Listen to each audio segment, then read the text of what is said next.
Угарман, сиз угуп баштаган «Эсимде» подкасты кыргызстандык аялдардын тагдырын камтыйт. Ал аялдар тууралуу жыл баяндар адатта унчукпайт. Ал аялдар бүгүн да көп айтылбай келет. Бирок алардын коомго кошкон зор салымы талашсыз. Подкаст алардын аттарын, алар тууралуу эсти кайтарууга умтулат. Анда «Эсимде» подкастынын 5-эпизодунда белгилүү кинорежиссер Динара Асанованын бейнесине токтолобуз. Кинорежиссер Динара Асанованын көзү тирүү болгондо 82 жашка чыкмак. Ал Орусиянын Ленфильм киностудиясында 1970-1980 жылдары мыкты тасмалар жаратып кетти. Асанованы Кыргызстанда коомчулуктун калың катмары жакшы аңдабай деле калды. Борбор кааладагы көчөгө атын ыйгарып коюшпаганда таптакыр эле эч кимдин эсине келчүдө эмес. Айрыкча учурдун жаш муундары, элет эли анын эмгектери бул жакта турсун, кайсыл тармакта иш алып барганын да билбесе керек. Анча-мынчасы, ал баягы орус балдар тууралуу кино тарткан режиссербу деп эстеп калышат. Адегенде Динара Асанованын өмүр таржымалуу тууралуу айтып өтөйүн. Динара Асанова 1942 жылы 24 октябрда азыркы Бишкек мурдагы Фрунзе шаарында төрөлгөн. Динаранын атасы Кулдаш Асанов журналист болгон, гезитте иштеген. Экинчи дүйнөлүк согушта фронтко кетип, кызы төрөлүү электе эле каза болгон экен. Апасы Марзия Камалова эки кызы Клара Динараны жалгыз багып калат. Ал ошол кезде Советтик Кыргызстан гезитинин редакциясында машинистка болуп иштечү. Үйдө сейрек болчу. Кыздарды чоң энеси чоңойткон. Ал дайыма жанында болуп, Динарага көп нерсени үйрөткөн. Жайкысын Динара эжеси менен жайлоого туугандарынын үйүнө да барып турушчу. Мектепте Динара бардык иримдерге барчу. Ал музыкалык мектепте окугусу келген. Бирок чөнтөгү жука эне кыздарына ашыкча каражат жумшаганга да эрмет жетпеди. Кийинчерээк Марзия Камалова каражаттын айынан текстил заводуна ишке которулат. Динара бала кезинде чоң энеси менен көп болуп, анын тарбияланып чыгармачыл инсан болуп калыптанышына чоң таасирин тийгизген. Мектепте окуп жүргөндө алгач ирет кино тууралуу угуп, бир күнү клубда кино көрүү мүмкүнчүлүгү да болгон. Ошондо кино дүйнөсү Динарага катуу таасир эткенби, келечекте кино тармагында иштейм деп өзүнчө чечим кабыл алат. 1960 жылы Динара мектепти аяктаганда апасы аны текстиль фабрикасына жумушка орноштурууга бел байлап калат. Апасынын бул акча табуунун ишенимдүү жолу деп бас айтканына карабастан, Динара кино деп көгөртүп алат. Динара кино жаатында режиссер, сценарист, актер дагы башка толгон токой кесиптер бар экенин, бул кесиптерге окуу керектигин билгенде, Бишкектеги Кыргыз фильм киностудиясына келип, жумушка орношууну суранат. Ал кезде Динара эптеп киного жакыныраак болуу үчүн көчө шыпырганга да даяр болчу. Кыздын дилгирлигин, кино дегенде көзү жанып турганын сезген кыргыз фильмчилер Динараны реквизиттер бөлүмүнө кабыл алышат. Көп узабай ал режиссердин жардамчысы болуп иштеп калат. Ал тургай Динара ошол 60-жылдары 2 тасмага тартылганга да үлгүрөт. Айтмакчы, кыргыз фильмде иштей баштаганда эле Динара Асанова Москвадагы киночулар мамлекеттик университети ВГИК окуу жайына тапшырып, билим алды. Каникулда Кыргызстанга келе калып, режиссерлорго жардамчылык кылып, тасма тартууга аралашып калчу. Я не знала, что такое режиссер, разделение профессий, что есть режиссер. Я хочу делать кино. Так оно и получилось. После школы я сразу же пошла на студию «Киргизфильм», и первое было заявление директору, что я хочу быть хотя бы дворником, но возьмите меня работать в кино. 1968 жылы Динара Асанова ВГИКти режиссердук факультетин бүтүргөн. Анын устаттары Михаил Ром менен Александр Столпер болгон. Асанова 1970 жылы Валентин Распутиндин повестинин негизинде Рудольфио кыска метраждуу тасмасын тартканда, киночулар эң жакшы деген бааларды берип, режиссерлук адистиги боюнча дипломун коргогон. Тасма өспүрүм кыз менен үй бүлөлүү эркектин ортосундагы мамиле тууралуу болгон. Тасма окуу жайда эң жогорку балганы менен ошол кездеги советтик чиновниктердин каршылыгына кабылган. Алар советтик кыздын образын бурмалоо, адеп ахлактык жүйөлөр менен жаш режиссердун ишин көрсөтүүгө тыюу салган. Жада калса Динара аны 5 жылга кино тартууга укугунан да ажыратышкан. Бул кыргыз киночусу үчүн олуттуу жаза болду. Бирок Динара чөккөн жок, чегинген да жок. Жалгыз чоң Москвада калса да, башка киночулар менен пикир алмашып туруп, азыркы Санкт-Петербург шаарындагы Ленфильм киностудиясына ишке орношуп калат. Ошентип Асанованын чыгармачылыгы Ленфильм менен байланышып калат. Бул жерде 1974 жылы анын дебюттук толук метраждуу тоңкулдактын башы оорубайт, эмгеги жарыкка чыгат. Бул жерде да иш баштап кетүү Динара үчүн оңойго турбады. Юрий Клепиковдун сценарийинин негизинде Асановго өз алдынча режиссерлук иштары эле тапшырылган эмес. Динара бул тасмасы тууралуу орус басылмаларга курган маегинде мындайча эскерет. Викиктен көп убакыт бою мага тасма койгонго тапшырма беришкен эмес. Ленфильмге жаңы жетекчи келгенде гана мага толук метраждуу тасманын үстүндө иштөөгө уруксат берилди. Бирок ал жетекчиде Юрий Клепиковдун сценарийин шарт эле берип салуудан тайсалдады. Бир чети мени тажрыйбасы жок дедиби же аял режиссердун колуна бергиси келбедиби билбедим. Бирок менин Викикте окуп жүргөндөгү эмгектеримди эске алып, макулдугун берди. Сценарий комедиялык өңүттө жазылган. Бирок мен лирикалык драмага айландыргым келди. Бул Ленфильмдеги ишимдин башталышын оорлоштурду. Акырында бир пикирге келе алдык көрүнөт, деп эскерген режиссер.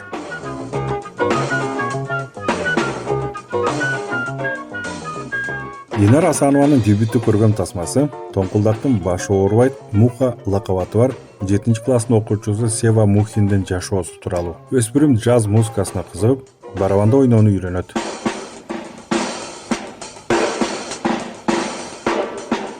Бул тасма башка балдар тууралуу тартылган тасмалардан айырмаланып турат. Муну ошол кездеги киночулар жакшы баалашат. Тасмада өспүрүмдөр чоң кишилерди эле ой жүгүртүп, турмуш суроолорун көтөрүшөт. Өз кызыгуулары үчүн күрөшүп, бири-бирине болгон мамилелери, жалгыздык тууралуу ой жүгүртүшөт. Жашоодо өз ордун табуудагы кыйынчылыктар көтөрүлөт. А потом? Я стану бабушкой. Ты бабушкой? Ничего смешного. У меня будут внуки. А потом? Потом я умру. Как умрешь? А что будет со мной? А ты? Ты будешь стучать на своих барабанах, кататься на воротах, задавать дурацкие вопросы. Федорова!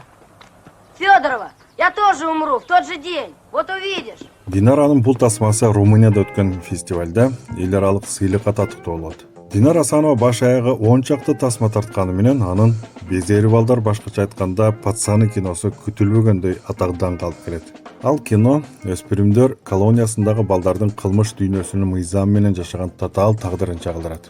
Анда башкы каарман 13-төгү бала бирөөнүн чөнтөгүнөн 4 сом мурдап алган үчүн балдар абагына кесилет. Балдар колониясынын тарбиячысы башкы каармандын ролун Валерий Приямыхов аткарып, анында кино өнөрүндө жылдыз жанат. Безери балдар тасмасы бир катар эл аралык союздук фестивалдарда баш байгеге татыктуу болуп, бул тасма үчүн Динара Асанованын көзү өтүп кеткенден кийин СССРдин мамлекеттик сыйлыгы ыйгарылат.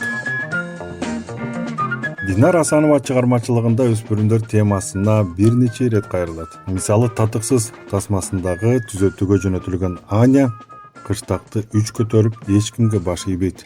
Чоңдордун тарбиялоо аракеттери кара өз баштарына пале болуп түшөт. Асанованын тасмаларындагы өспүрүмдөр жада калса, түшүнүүгө аракет кылгандардын жүзүнө күлөт. Тескерисинче аларды оң жолго салуу менен алектенгендер мунусу үчүн кайра өкүнүп калышат. Анткени Асанованын киносу өспүрүмдөр тууралуу эмес, тек гана адамдарды бөлгөн категориялык ой жүгүртүүнү алып койгондой туюлат. Себеби Динаранын тасмаларында өспүрүмдөргө тең мамиле жасалат. Ал көрүүчүгө алдыңызда чоң киши турат дейт. Ошол эле учурда режиссер өспүрүмдөрдүн өздөрүнө да сенин истерикаң, тайрактаганың эч кимге кызыксыз деп эскертип турат. Кичинекейлерге улгон эл жүрөө да, жумшак мээрим да байкалбайт. Балдарга жогорудан төмөн карабайт, так бетинен гана карайт. Анын кутурган каармандары жорук жасашат, чечим кабыл алышат.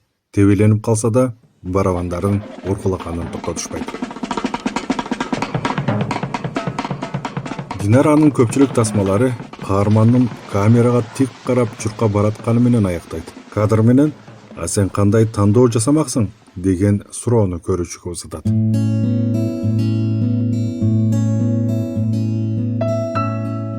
Динара Асанованын жеке жашоосу тууралуу айтсам, 1970-жылы Ленинградка барганда ал сүрөтчү Николай Юдин менен таанышып турмушка чыгат. 1971-жылы Владимир деген уулду болушат. Динара аны Анвар деп татап жүргөн. Анвар апасы менен жакын болгон. Асанова чыт курсак уулун бир нече тасмага түшүргөн. Динара 1985-жылы 4 апрелде Мурманскийде бейтааныш аттуу тасмасын тартуу учурунда 42 жашында жүрөгү токтоп каза болгон. Коомчулук Асанованын кинодогу чыныгы, чоң ачылыш жасаганын, анын эмгектеринин масштабын ал көз өткөндөн кийин түшүнүп отурат. Акарын алган мен силерди абдан жакшы көрөм жана Динара деген даректүү тасмалар чыгарып көргөн. Асанованын алдыдагы жылдарга чыгармачылык зор пландары бар эле. Динара Асанованын пландары тууралуу анын эжеси Клара Асанова 2005-жылы мындай жазып келет. Динара өтө эмгекчил өжөр эле. Мектепте сабактан сырткары бийлечүү, ырдачуу, спортко катышчу. Кийин болсо ошентип белгилүү кинорежиссер болуп кетти. Бирок Динара акыркы жылдары Кыргызстанга кайтмак болуп калган эле. Ал Кыргызстанда Платоновдун Жан чыгармасы боюнча кино тартмак болуп аткан. Динара Асанова жана анын фильмдери деген макала жазган журналист, коомдук ишмер Ракия Жусупова Динара Асанованын чыгармачылыгын иликтеп жүрүп, анын апасы Марзия Камалованын айткандары боюнча төмөндөгүчө эскерет. Динара Асанова тууралуу макала жазууда мен анын апасы Марзия апа менен көп жолугуштум. Чынында кыргыз кызынын Ленфильмде калып, ошондой мыкты фильмдерди жаратышы кыргыз эли үчүн чоң сыймык. Бирок Динара Асанова ВГИКти бүтүп Кыргызстанга келгенде, аны биякта кыз бала экен, кыз баланын колунан эмне келмек эле дешип кабыл албай коюшкан.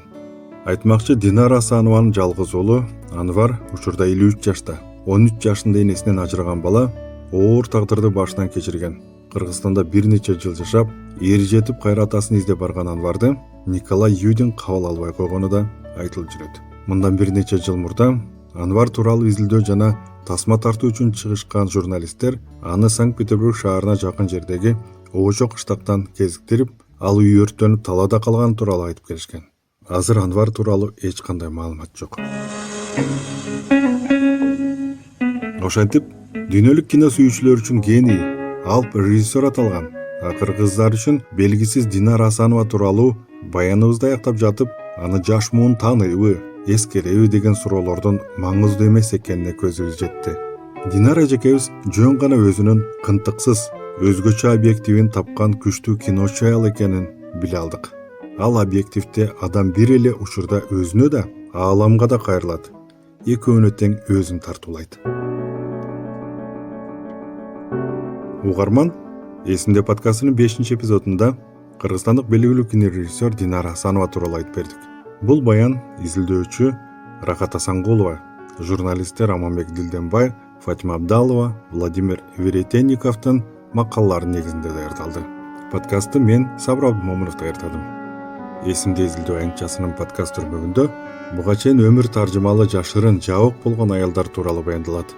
Кыргызстандык аялдардын аттарын алар тууралуу эсти кайтарууга умтулат.